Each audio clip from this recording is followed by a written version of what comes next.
Playing through the Souls franchise as a newcomer can be quite exciting, but also quite daunting at the same time.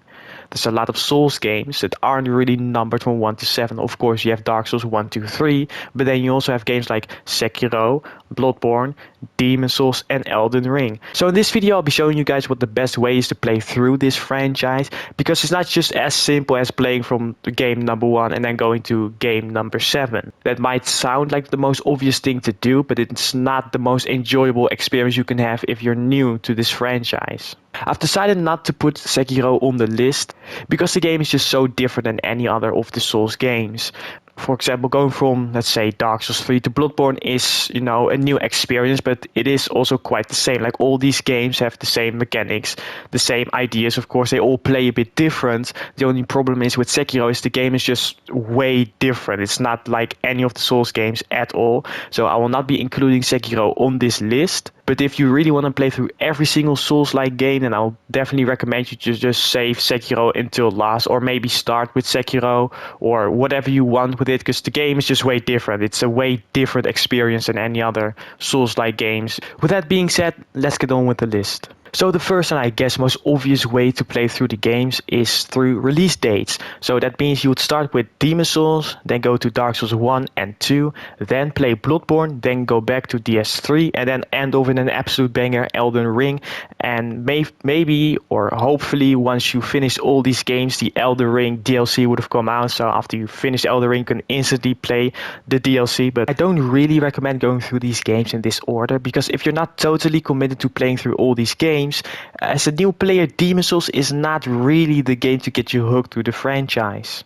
Of course, by playing them in this order, you will get to see how the franchise evolves itself with every single entry, and you will save the absolute banger until last. Of course, by playing them in order, you get to see how the franchise evolves itself with every single entry, and you will save the absolute banger, that is Elden Ring, until last. You will also definitely appreciate Elden Ring more once you play through every single other Souls-like game and then go to Elden Ring, because the game is just amazing. Anyway, with that being said, I don't really recommend new players to play through this order. What I do recommend is if you already have played every single Souls game, then replay it in this order, because you will see, of course, like I said, how the franchise evolves itself. But as a new player, I don't recommend you to play it through like this, because I love Demon's Souls, don't get me wrong, but it's not that game, the game is not him, you feel me? Now, my second recommendation is playing Elden Ring first and then playing the other games through release order. So that is, you start with, of course, Elden Ring, then you go to Demon's Souls, play Dark Souls 1 and 2,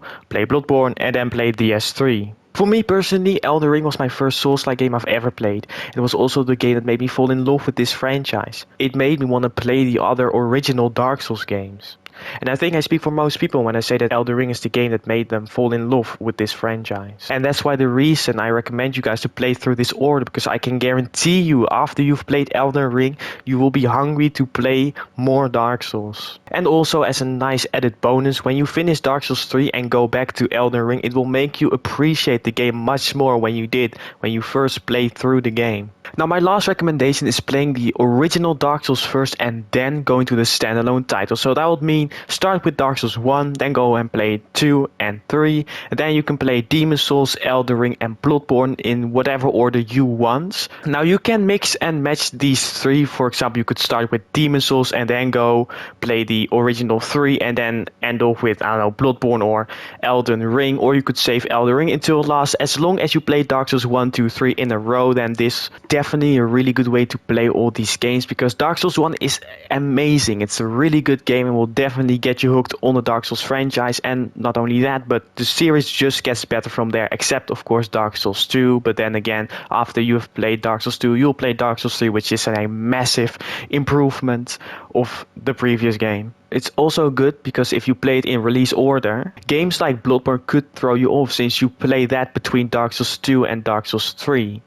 Of course, Bloodborne isn't that different of Dark Souls 2, but it could maybe throw you off your pace, so it could be better to play Dark Souls 2 and then play Dark Souls 3, and then after that decide to go with Demon's Souls or Bloodborne, since that isn't cramped into those two games.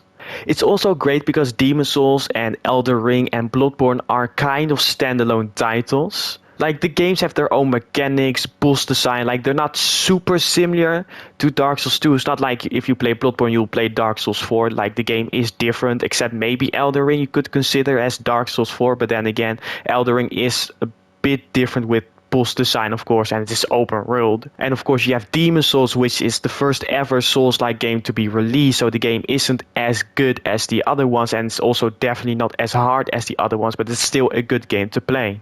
So those are all my recommendations on ways you can play through the entire Souls franchise. I hope this video helped all the new players that are ready to face the challenges of the Dark Souls franchise. I can guarantee you it's an amazing experience if you ignore all the dying, of course. And if you've already played through the entire franchise, drop some tips in the comments below. If you want to see more of these types of videos, then make sure to subscribe to my YouTube channel for more. I'll try to upload every once a week, or maybe once every 2 weeks. I'll try my best, I promise you guys.